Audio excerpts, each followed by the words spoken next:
Hello and welcome to another episode of The Conversation with me, Amanda de Cadenet. Today I am talking to author Soraya Chemaly, who has written a book called The Resilience Myth. I am really curious about resilience. It's one of the qualities that I think we really need in order to navigate modern life. So I was very interested to speak with her. Her book talks about new thinking on grit, strength, and growth after trauma, which many of us have experienced. So it was a fascinating conversation for me, and I hope it is for you too. It's nice to finally be talking to you. Yes, thank you. We're here. We did it. We did it. I've had your book, Rage Becomes Her, by the side of my desk in my book pile for so many years. And, given that this book, it came out in 2018, that's 2 years after Trump was elected, a year after the Weinstein story broke and the Me Too movement went viral. So we've had a lot happen in the last years. And I would say, at least from my perspective, there was a window of time where I felt like we have a real opportunity for change with women collectively using their voices, really speaking up about the things that had been unacceptable for years. And I think many of us felt very hopeful. And when I look at where we are today and reflect on what has actually changed on a systemic level, I'm curious what you think. Yeah. So I also felt that, the cycle that you described. But then there's several things that brought that feeling to a rapid end, certainly in me. I don't know if you felt the same way. The first was the culmination of conservatives' 40 years strategy to claim the courts, use state legislatures to practice retrograde policies, to shut down voters, to end reproductive rights. And we really saw that come to a head with the Supreme Court justices that were named. So that was one thing. The second thing was COVID, because in fact, we know from other pandemics and epidemics throughout the century that the people who are the most negatively affected by COVID are women, and they are especially already marginalized women who don't have access to resources, healthcare, food, water, just the most basic things, right?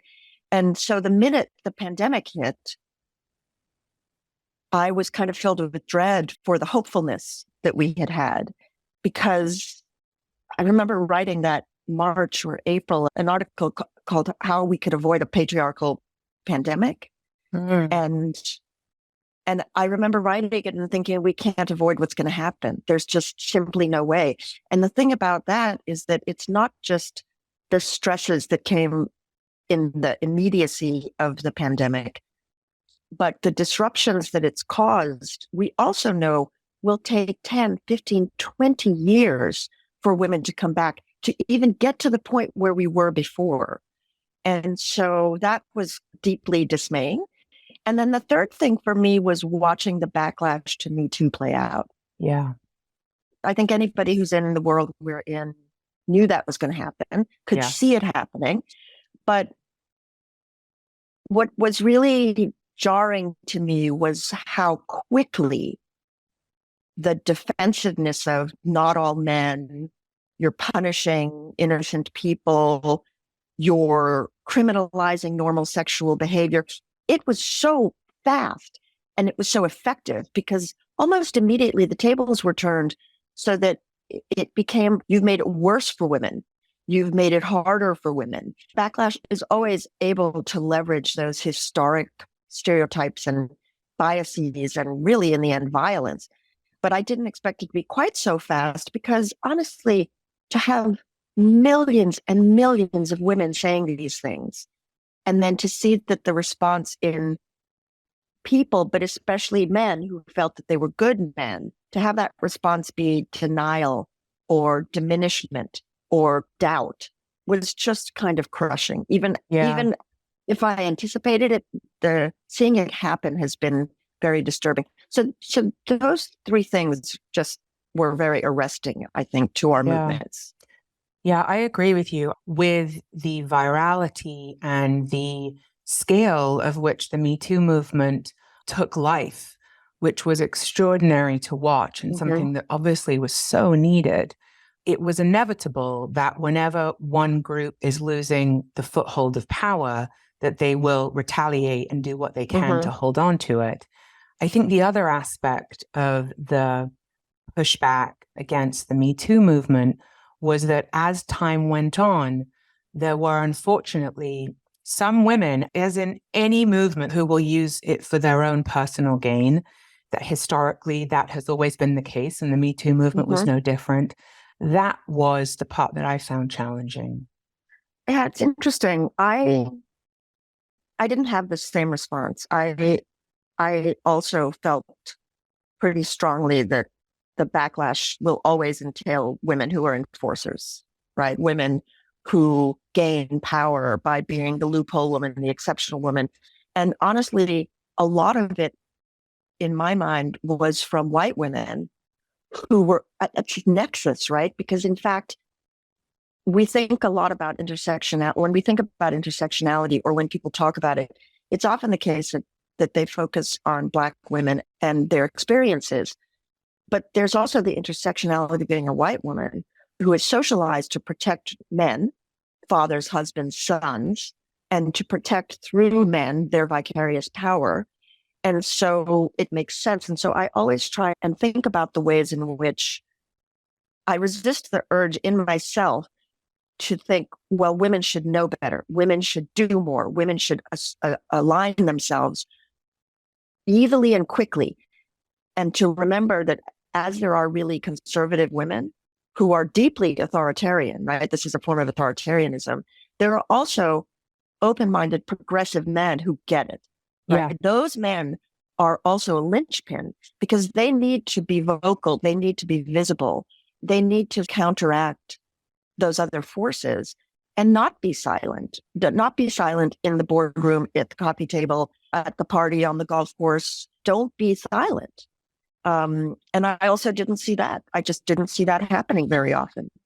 I don't like the word allyship for a variety of reasons, but the day-to-day allyship.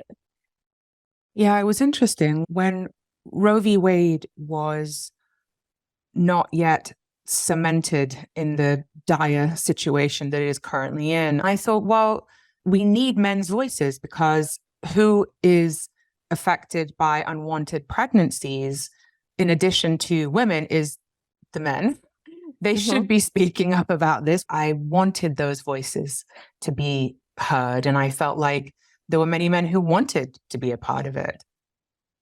Yeah, I've had that experience too. I am part of many different women's organizations that are dedicated to these issues. And I find that building coalitions with men, finding ways for men to support women is always very fraught because, in fact, a lot of people with experience have had bad experiences, right?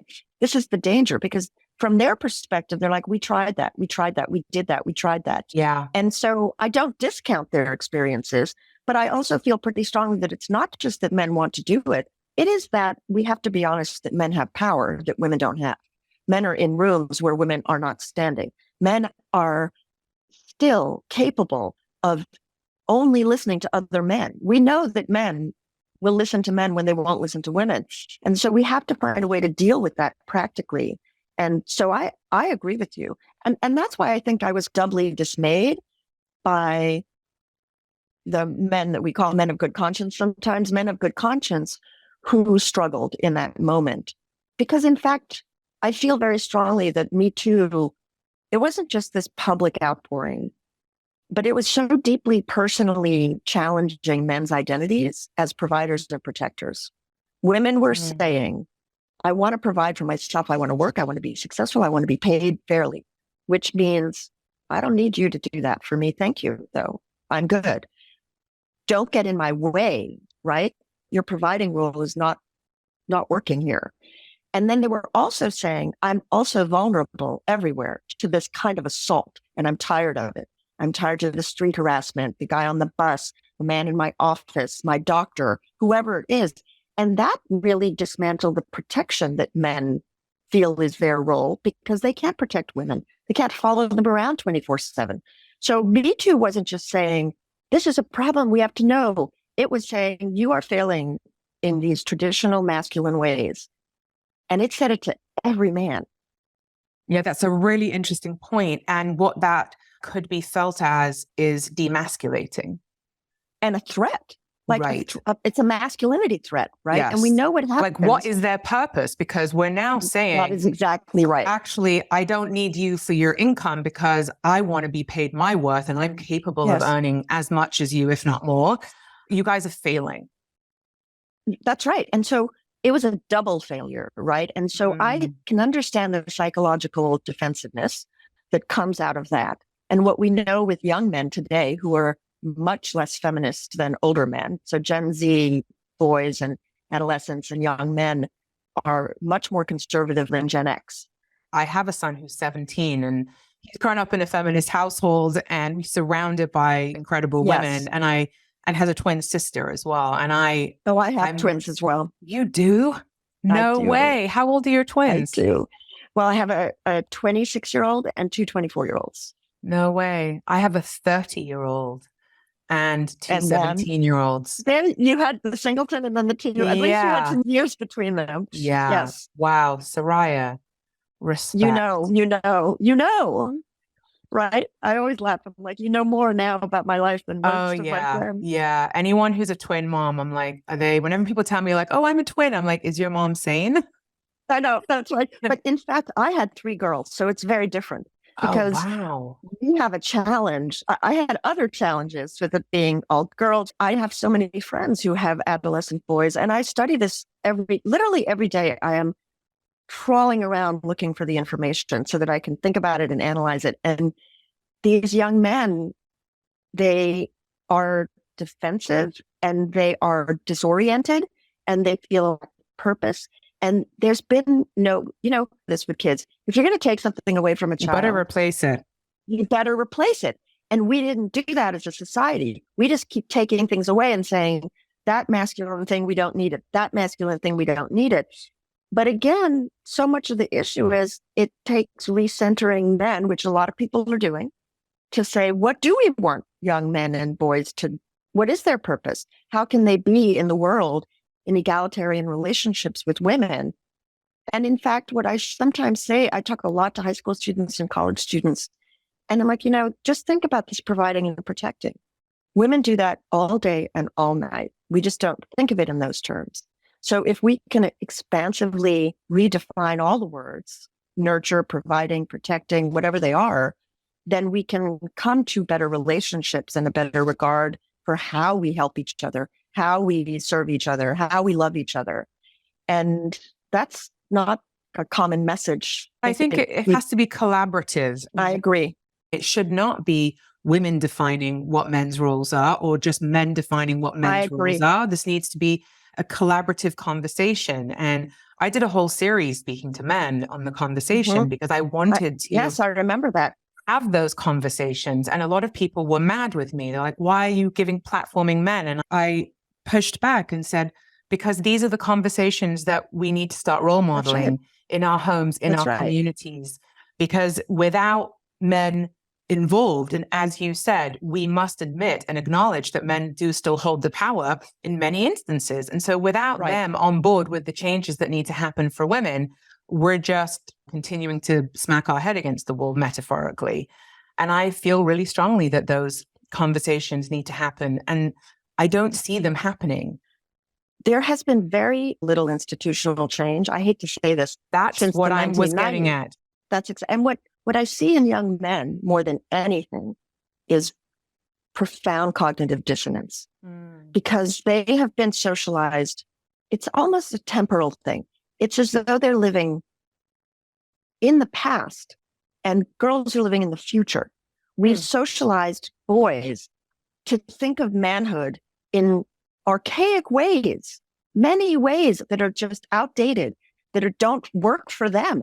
They're struggling, they're anxious, they're lonely, they have this terrible pressure to produce money, right? It's like I'm a money maker. I have to have that status. I have to have that symbolism. I have to provide and protect. I have to do these things.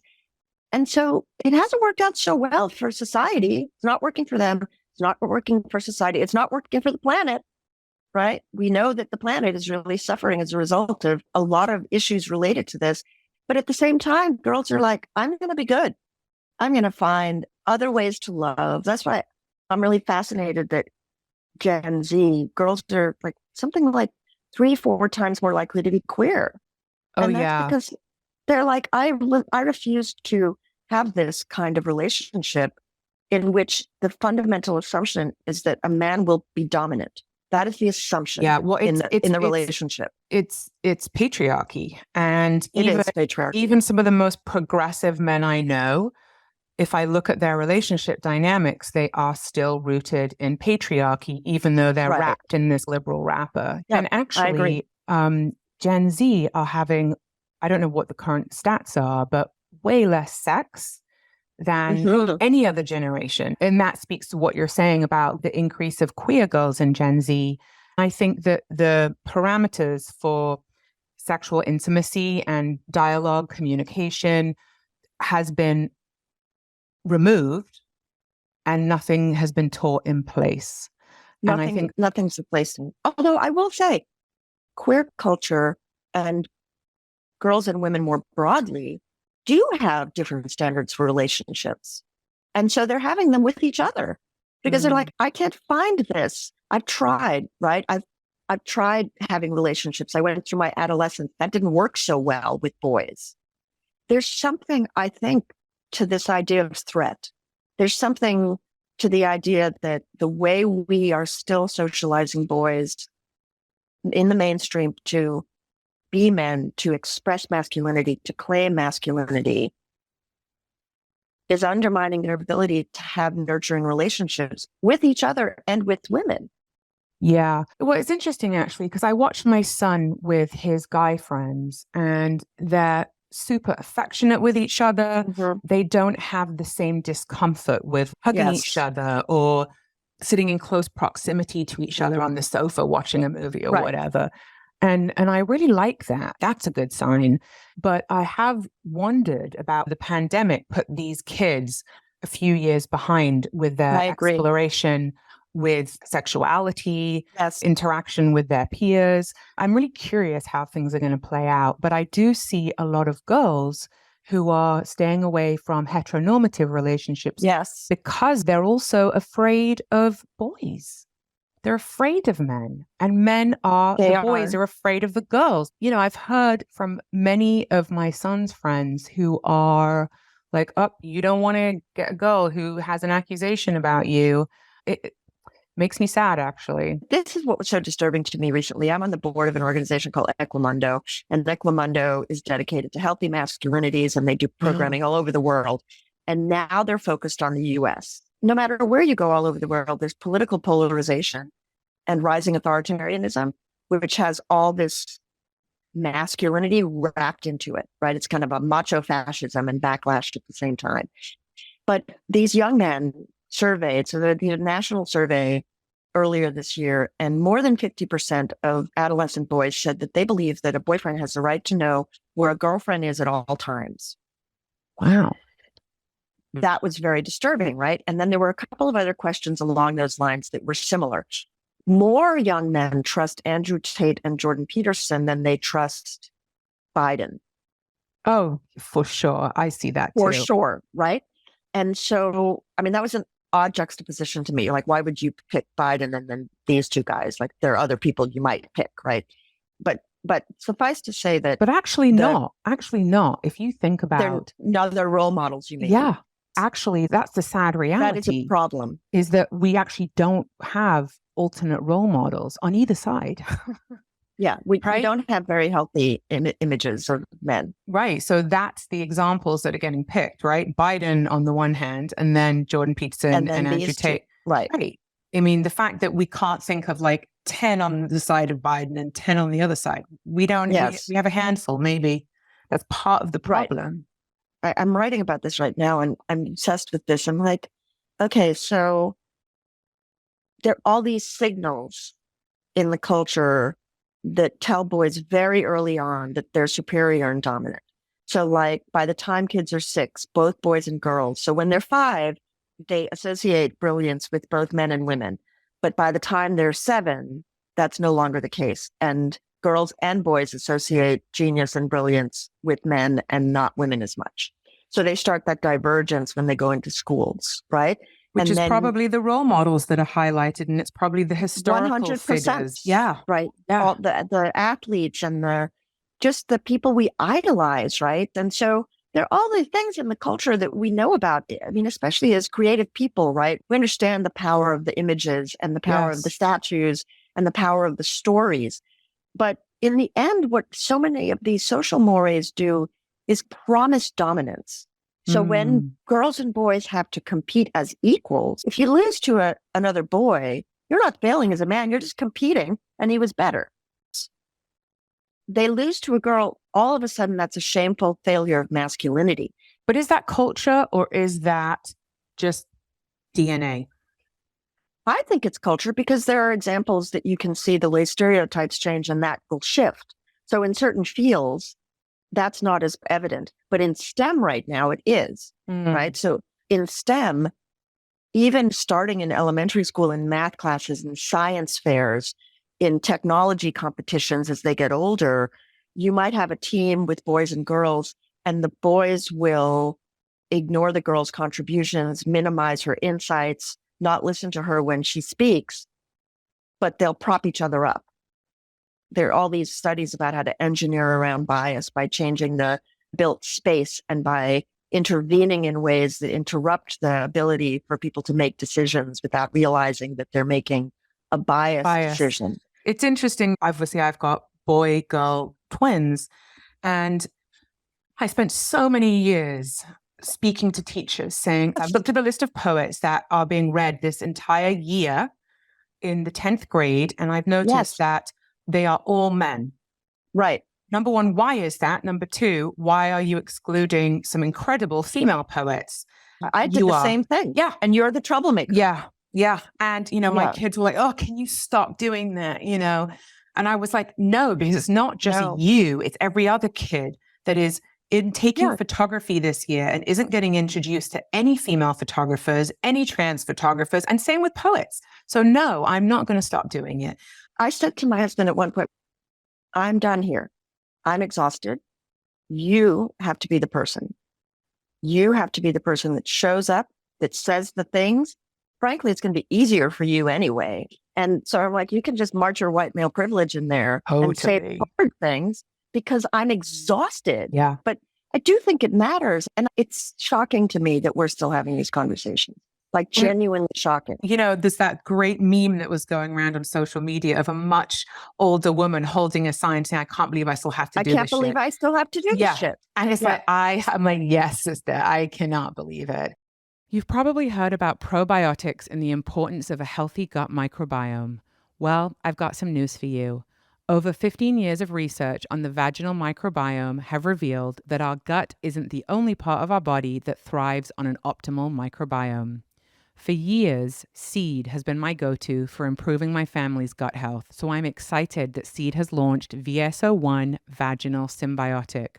Your period, exercise, diet, sex, this can all mess with your vaginal microbiome, making it sensitive to imbalances and unwanted, uncomfortable issues. And I don't need to tell you that there's nothing worse than feeling like something is off with your vagina. That's why I'm so into Seed's VSO1. It's the first vaginal probiotic suppository designed to nourish your vagina with the essential biome it needs to flourish. I've read the research and I've interviewed the scientists behind VSO1, and I've decided to give my vagina the attention she deserves. If you want to check it out, please go to seed.com/Amanda C and use 25 Amanda C for 25% off your first month supply of Seed. I want to loop back around to talking about women's anger because still women's anger is still stereotyped. We are stereotyped if we don't present anger in this very socially acceptable way. And I don't think that our rage and our anger, there is a space for it. I just don't. this is interesting that you say this. I've spent so much time fighting for women's freedom of expression online, right? How is it that women's art, especially honestly photography and art that women produce, that they use their bodies for, because our bodies are so central to our oppression, that gets censored out, right? You'll see all these male photographers, but you won't ever see images of like Ana Mendietta's. Her imagery is just too pornographic. And so that conflation of women's nudity with pornography shuts down a whole lot of content. That's not true so much with anger. And this is what I find interesting. When I was writing this book, I was looking for images of angry women in art and photography, in popular culture. I searched the internet. I just looked to see what was available. Medusa, and also Judith beheading her rapist. Okay. Queen Boadicea. That was one of the first badass women I learned first ones, right? In UK history. And I was like, oh, I want to be the woman who is commanding the chariots. And it's interesting, right? Because if you looked at memes, you could Google like angry women memes in 2015, 16, 17, and you'd get like a tiny little, you put in angry women and you'd still get angry men, right? And then it was really interesting because in pop culture, we started to proliferate in this past 10 years. Lots of images of women who are angry, lots of women in movies and in media. Now, overwhelmingly, they tend to be white women getting angry. Right? Why is that? So, well, I think it's just the cultural norms getting pumped into the algorithmic systems. Well, I'm surprised to hear that, actually, because my women of color friends consistently tell me about the trope of the angry Black woman. And so I'm surprised that the internet is not filled with those two. There is no doubt about that. But in terms of volume, just sheer volume, if you look at the way that like images work in databases. So for example, I don't know if you remember a few years ago, people were like, why don't you Google women's CEO? And the woman CEO you got was a Barbie, not a woman. Yeah. And then 3 pages in, there was like 3 white women in a sea of men still. And that was what looking at anger was like 6, 7 years ago online. Now you will find definitely angry Black women, but in prominent movies, in TV shows. Like if you did it today, you'd see this whole range of images that still tend towards being white women.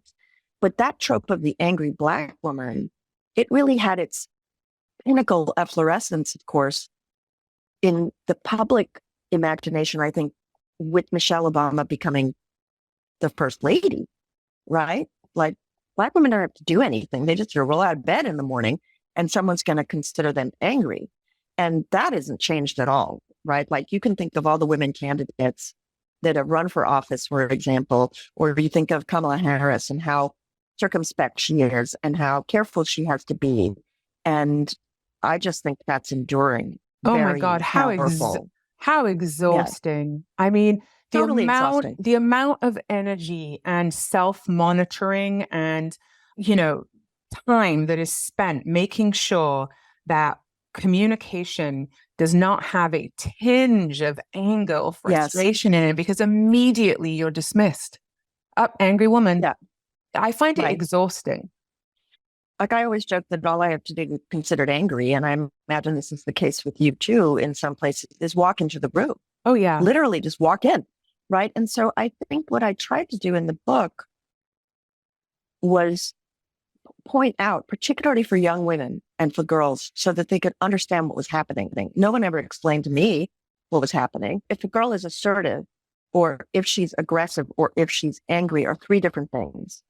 And yet, we never get the benefit of those being distinguished. So an assertive girl is considered rude and pushy and maybe not nice to be around. She might be considered angry, but she's definitely considered aggressive. And being assertive is just being confident, right? We keep telling girls to be confident, but we're not paying enough attention to how when they are confident, they're then tone policed as aggressive or angry. You can't actually be assertive without someone thinking that maybe you've crossed a line and are being not nice, right? And yeah, so that there's is true. That's true.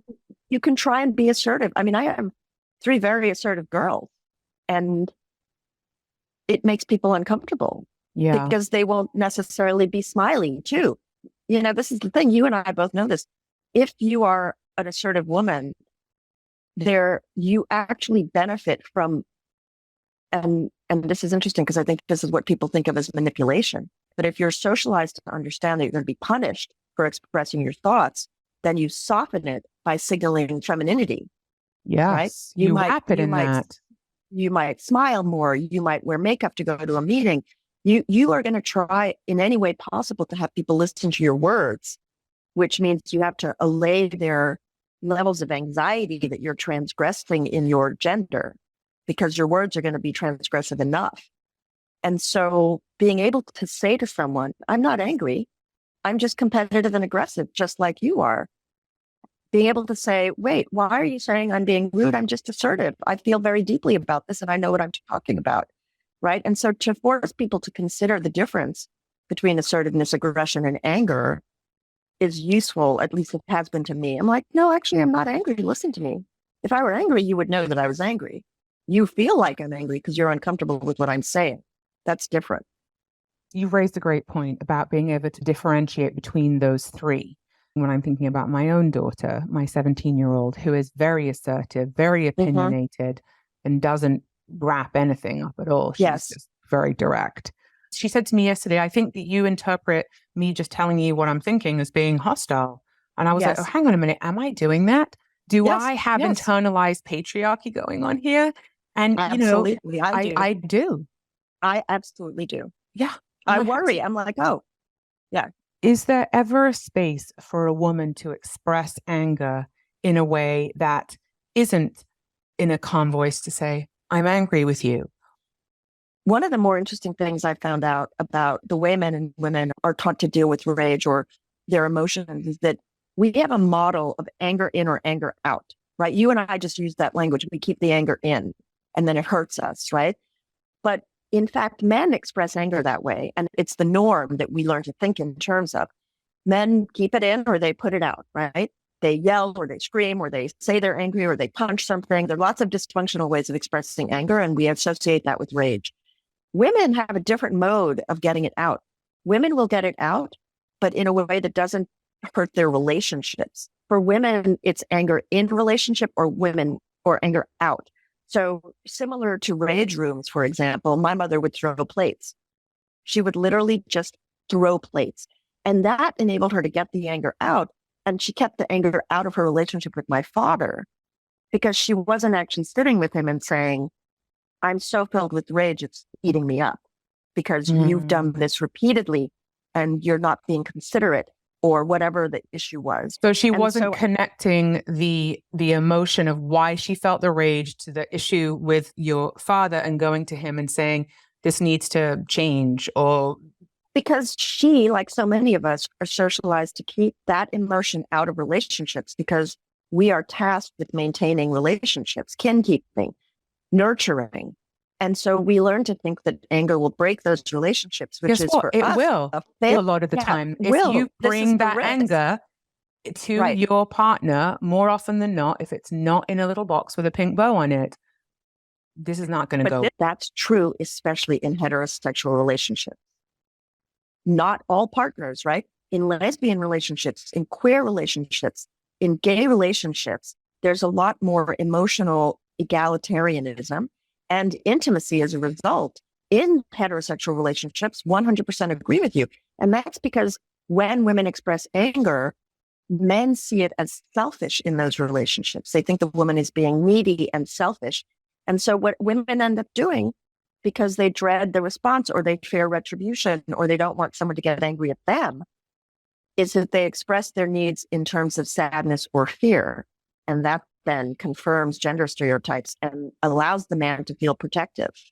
It's a really complex dynamic. Oh my God, no, but it is true. Couples therapists for heteronormative relationships will say, if you can get underneath the anger to the sadness and you can show vulnerability, your partner is more likely to hear you and you are more likely to get your need met. You cannot process with your partner. You have to process. and then deliver from the place of vulnerability after you've worked through the anger. You cannot bring the anger to the relationship. I do know, though, that when men are angry in those relationships, women don't have the same response. Women don't get angry at men for getting angry necessarily. This is the thing. No. And so that lack of reciprocity and respect for those emotions is the crux of the problem in those heterosexual exchanges, right? And what they end up, because heterosexual marriage is a gender factory. Whether you're progressive or not, if you get married and you're in a heterosexual relationship, the entire society, our institutions, our tax system, everything is working towards making sure you fulfill complementary roles and in gendered ways. The fact that our country has no parental leave, maternal, paternal, that is a reinforcement of the assumption that someone will stay home and care for everybody. And that person overwhelmingly still is a woman, even if women are working. That interplay between the personal, intimate relationship, the institution of marriage, the tax system, the workplace systems, we're constantly navigating them every day. We're just sliding up and down, trying to figure out how we're going to make it work. And it's just not working. And we're going over the same stuff that we've been going over for years and years. Mm-hmm. And the amount of emotional labor required to navigate all of this just slows us down from focusing on actually progressing.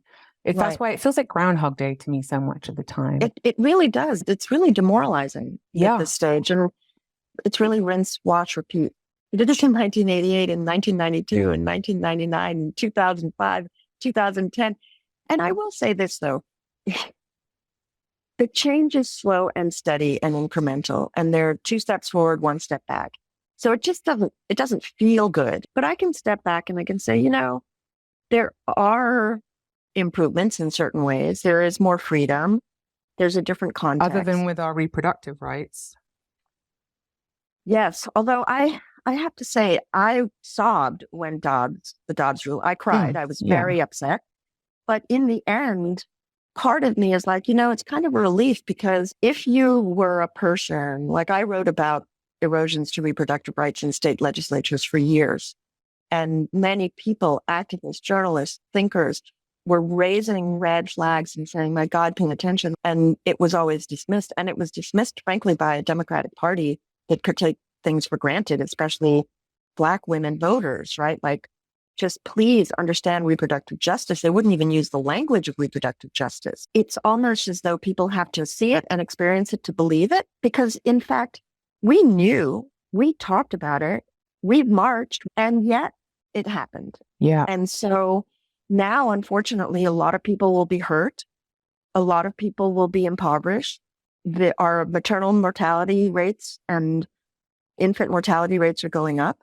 And it's shocking. I don't understand why it takes this for people to pay attention. I think that the Supreme Court is an active threat to democracy at this point. Yeah. But it is forcing people to maybe consider their own role in achieving better outcomes. I'm not really a silver lining person, but I think there is a silver lining, hopefully, And honestly, to go back to anger, the BBC called me a couple of months ago. There was a Gallup study that shows that over a 10-year period, women's anger has just escalated steadily globally. And they have country by country breakdowns. And men's anger has been going down. So the gap has been growing. So the whole article was about this trend. And I'm like, it's interesting that you call it a trend, because you've got a 10-year snapshot. You don't have like a 30-year snapshot. And maybe it's not a trend so much as a state of being. Like these women are acknowledging that they're just feeling more and more depleted, more and more taken for granted, angrier and angrier. And they're saying it out loud now. In fact, in the United States, there's so much shame for women about admitting to being angry that they're probably a much bigger sadness gap, because we know that girls and women will say they're sad when they're just filled with rage, when they just don't know how to articulate this anger that they feel.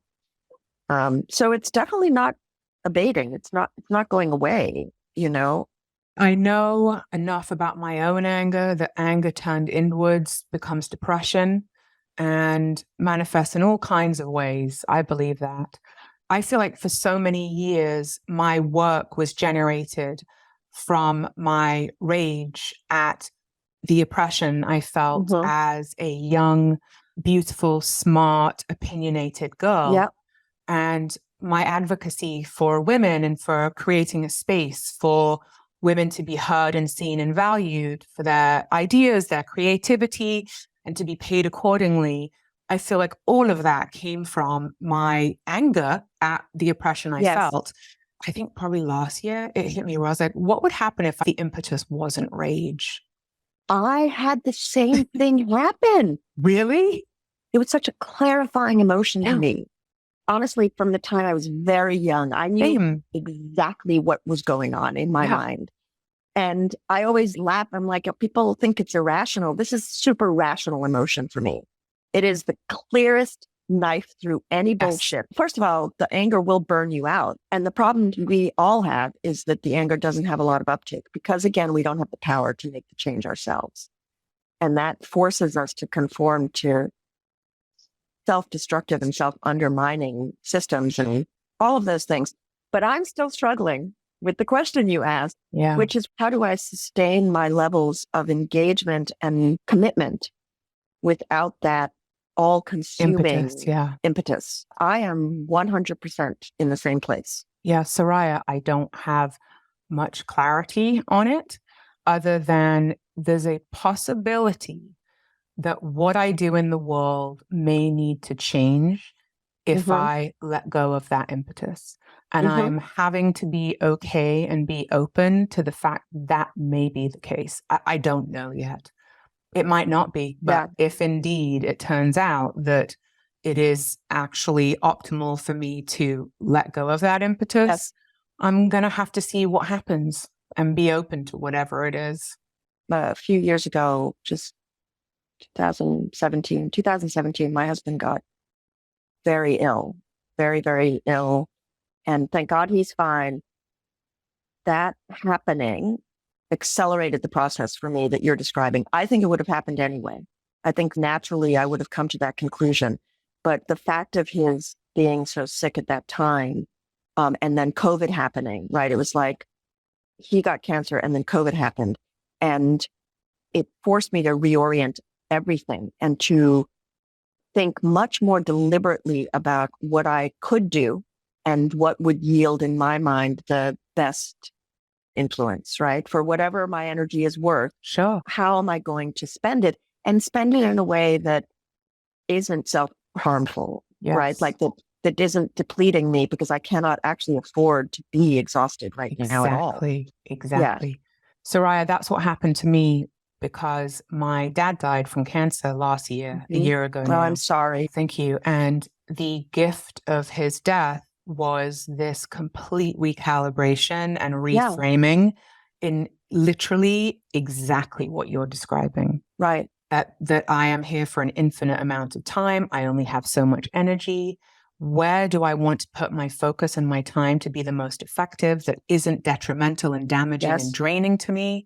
Because I'm holding really big things with my dad's passing and what that meant. And it did the same. That was the gift of it. And I'm still in contemplation.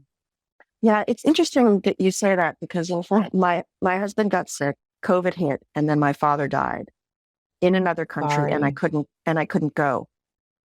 I think what you're describing, it's super familiar to me, in fact, because at each point, there wasn't a lot of time between all of these things happening. And at each one of them, it was a process of recalibration. Yes. And recalibration and recalibration. And actually, I've just finished writing a book about resilience and the bankruptcy of resilience. Oh my gosh. You're joking me. I don't have it on today, but I normally wear a necklace that I bought when my dad was sick. And it is a charm that is resilience.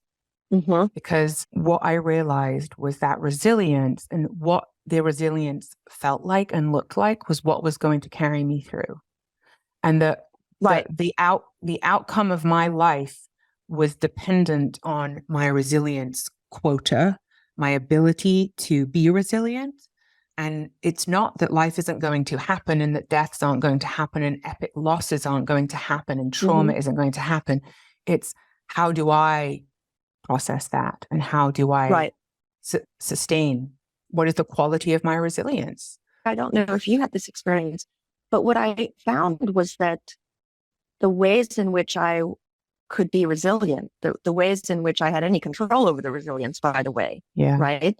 Life goes on and you have to figure out what that means.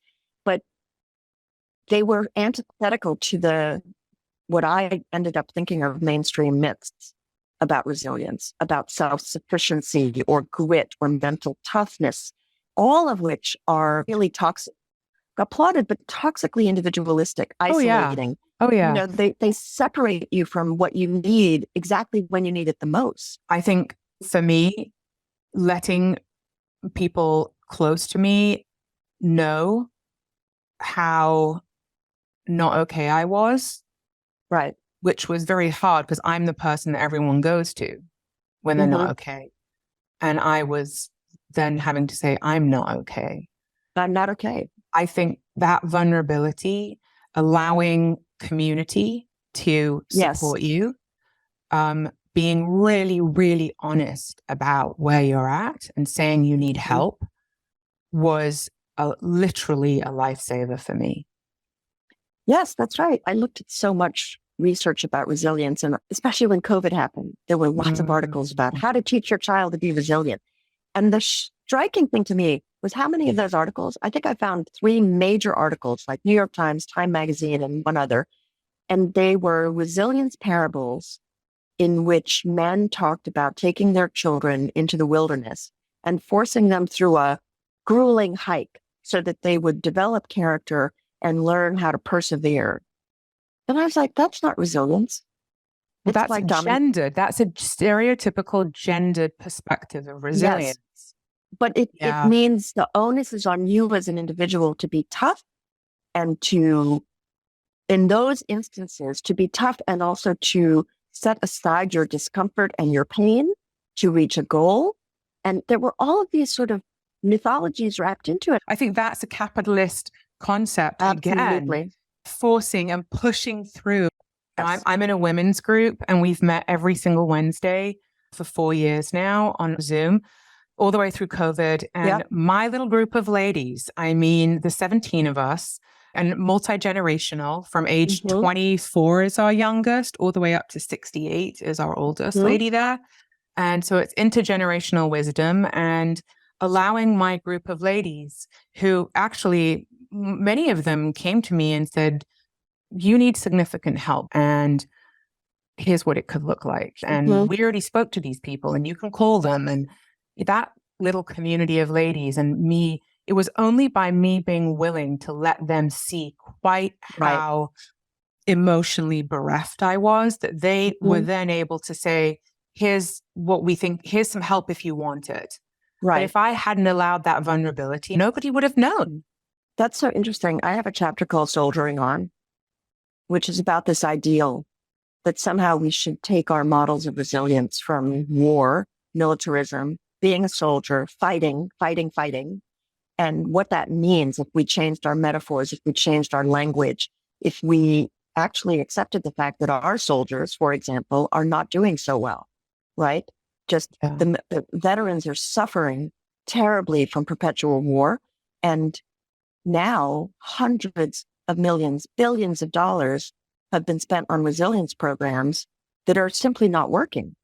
Right now, the cultural resilience we have, you can be very resilient in the mainstream model of being resilient and have ongoing wars and not think twice about it because you just think war is the way we solve problems at this scale. Whereas what I'm saying is, what if your resilience is reoriented with a completely different worldview that's not dualistic, that doesn't have to do with domination, that isn't fed by the language and metaphors of war?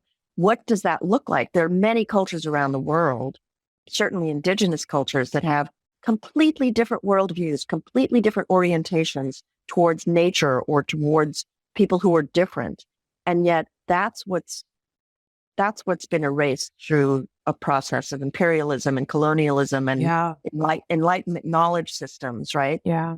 And so I'm not suggesting it's simple or easy. It's super complicated. It really does. We need a reframing of of what it means to be resilient. Resilience needs a rebrand. It really does. It has been such a treat. Thank you for making time, Soraya. And thank you for all that you do. And you and I are going to stay in touch because I feel like we're on a similar track here. Well, thank you. And thank you for all you do. Bye. Thank you so much for listening to that fantastic episode. Please like, subscribe, and all that business. It does really help the podcast. And most importantly, come join me on Substack. Substack is where I'm showing the video of the entire episode that you just listened to. So find me on Substack if you want to dig in a bit deeper to the subjects that we talked about in this episode. See you there.